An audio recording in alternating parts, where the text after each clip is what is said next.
Okay everyone, I'm going to show you how to create a stencil using acetate paper that we're going to be using for jelly printing.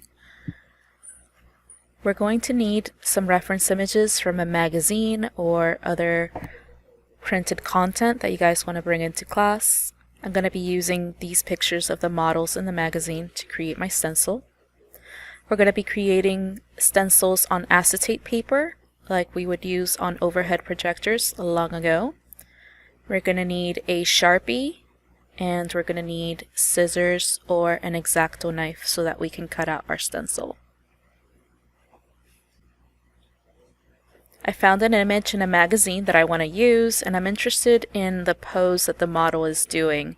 It's a very extravagant pose, and I think that would make for a really good stencil. Remember, we're not really going to trace any of the fine details like the model's facial features or anything like that, so we're really interested in the contours of the body and how that can be used to create a really good stencil because the pose is so dramatic. Okay, first things first, I'm going to layer the acetate paper over my reference image, and I'm going to trace the contours of the image with my Sharpie. Contours meaning the outline, so I'm not really interested in anything that is inside the figure or inside the object. I'm not going to do facial features, I'm not going to do clothing, because none of that is going to show in my final stencil. I am going to be careful and try to trace things like the hands as nicely as possible, but basically I just want the contours of the figure like you can see here in my final tracing.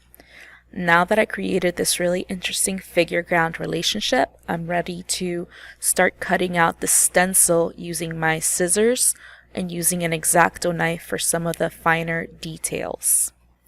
Cutting through the acetate will be a little bit difficult at first because it is very thick, and that's actually going to make it really durable when we start jelly printing.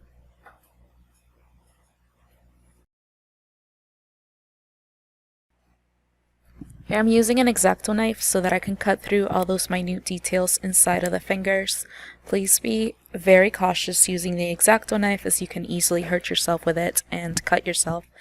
So I would caution you to practice first on a sheet of paper that you don't care about before you use the X-Acto knife on your finished stencil.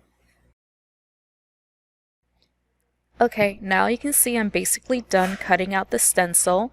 I can retain some of the leftover pieces to cut out smaller stencils with, or if you don't want to cut out any smaller stencils, you can pretty much discard them, because what I want to hold on to is the actual figure itself for my stencil that I'm going to be using for jelly printing purposes.